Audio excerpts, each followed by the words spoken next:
The beginning of the Castlevania series goes back some time and contains more variations of the Belmont family tracking down a certain vampire nobleman than we can count. Welcome to MojoPlays, and today we're breaking down the history of the Castlevania series. What is a man?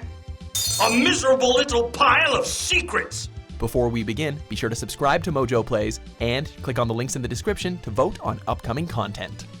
The earliest games in this series borrowed themes from Universal Studios' classic horror films, like the 1930s versions of Frankenstein, The Mummy, and the film adaptation of Dracula, while also relying heavily on Bram Stoker's 1897 gothic horror novel as well. Inserted into this mishmash world of scary icons is the vampire-hunting Belmont clan, Count Dracula, and the aptly named Vampire Killer Whip. While definitely not known for its plot, Castlevania's atmosphere is undeniable, and bolsters the thin storyline of the early games. But it's the gameplay that the fans of the series remember most vividly anyway.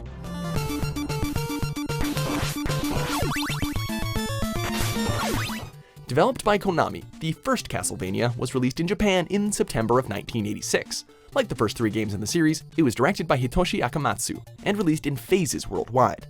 While popular in Japan, the game wasn't recognized as a hit until its port to the NES in May of 1987. On the Nintendo Entertainment System, it was seen as a complex game at the time, when the system was filled with simplistic arcade ports like Pac-Man and Galaga. After its release in North America, Castlevania sold extremely well and drew critical praise, which all but assured a sequel, of course. A little-known sequel called Vampire Killer would soon be released, but that never made its way to North America. It was in development alongside the North American version of Castlevania and would become the basis for the official second entry in the series, Castlevania II: Simon's Quest, released in 1987 in Japan and '88 in North America. Simon's Quest added RPG elements and non-linear gameplay to the Vania formula, with things like NPCs and even a world map.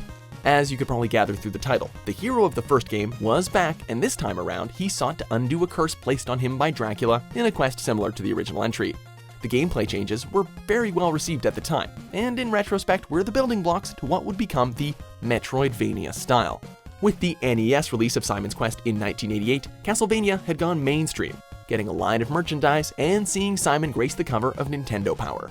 Despite being a critical success, the second game undersold the first, and in retrospect it was criticized for bad translations, easy bosses, and very empty stages.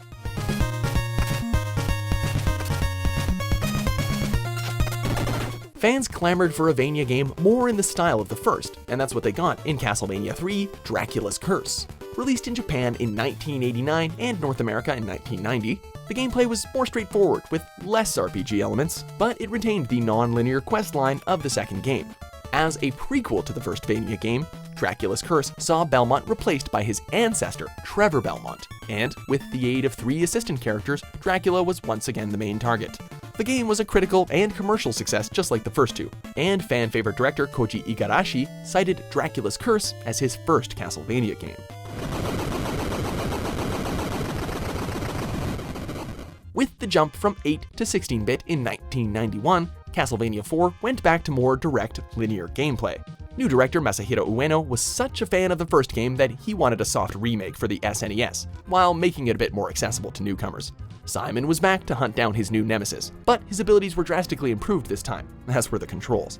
Often seen as secondary to Metroid due to the stiff controls, Castlevania finally started to come into its own in the fourth game, allowing Simon to whip in 8 directions, use his whip to swing across gaps, and switch direction mid-jump.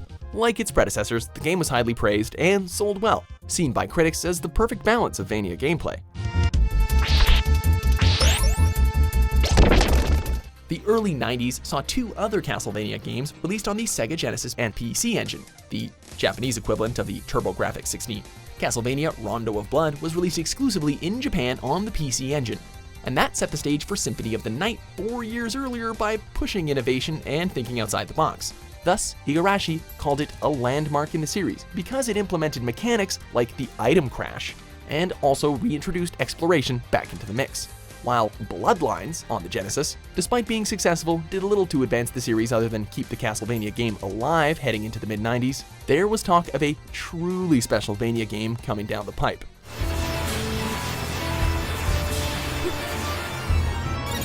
That game was Symphony of the Night, released on the PlayStation 1 in 1997, and it placed more emphasis on exploration and non-linear gameplay while reintroducing RPG elements not seen since Simon's Quest.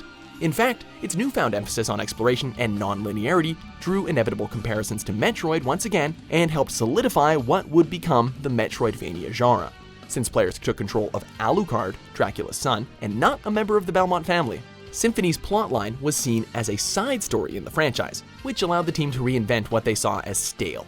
The 2D hand-drawn artwork was considered a huge risk at the time of launch, seeing as the original PlayStation was capable of 3D gameplay, but it's now seen as a godsend because it allowed the game to age more gracefully. You ever seen what those early 3D games look like? Ew. Koji Igarashi was promoted to director during development and was joined by Ayami Kojima's artwork and Michiru Yamane's music to create a core Castlevania team moving forward. While Symphony originally struggled out of the gate, it went on to staggering critical and commercial success, widely being considered one of the best video games ever made. Die, monster! You don't belong in this world! Castlevania had a strong presence in the handheld domain as well. Despite earlier flops on the Game Boy, the pre-Igarashi Circle of the Moon drew unanimous praise on the Game Boy Advance in 2001, as did Igarashi-produced Harmony of Dissonance and Aria of Sorrow the following years. On the Nintendo DS years later, Dawn of Sorrow, Portrait of Ruin, and Order of Ecclesia all met with favorable reviews as well. And considering the struggles the series met transitioning to 3D on the N64 with Legacy of Darkness, these handheld Metroidvania-style games became the backbone of the series for a very long time. With Lament of Innocence as the first game of the series on the PlayStation 2 in 2003, Igarashi and company wanted a fresh start in the 3D realm after the disappointing N64 releases. And since he saw this game as a fresh start, he made it an origin story, detailing the first encounter of the Belmonts with Dracula. Despite being a success, the game left fans wanting more from their Champion series, as it was seen as more of an action-adventure title in the vein of Devil May Cry than really a classic Mania game. 2 years later, Konami and Igarashi attempted to provide a deeper experience in 3D with Curse of Darkness. But despite having a more Metroidvania feel, the game just couldn't replicate what made Symphony of the Night so special, and as a result, it sold half of what Lament of Innocence did, leading many critics to feel like the franchise was growing stale. It would take 7 years for the next console Castlevania to ship. The PS2 games were successful, but not close to matching Symphony of the Night. So, in 2010, it was time for a complete reboot of the franchise. Konami, in one of the many brilliant moves that they are now known for, ditched the fan-favorite team of Igarashi, Kojima, and Yamane, and handed the reins to Mercury Steam under the supervision of a more famous Kojima, by bringing Hideo as producer. Lords of Shadow was built as an A-list title to compete with the likes of God of War, and the plot and design took a darker, more violent approach than earlier games, based on the imaginings of Guillermo del Toro instead of longtime artist Ayami Kojima. All told, the reboot kinda worked, as the game became the best-selling of the franchise and was met with critical praise, despite some die-hard fans resenting the shift away from the more traditional structure. Loss of love can make a man desperate, desperate enough to do anything to bury the truth, to hide from its pain. But the rebooted franchise just couldn't hold gamers' attention spans with the likes of God of War, Mass Effect, and Call of Duty in circulation. Lords of Shadow 2 was released in 2014 to mixed reviews and average sales, despite having a new engine and being open world for the first time. Rumors abound that bad communication, poor leadership, and mistrust led to a subpar follow-up from Konami.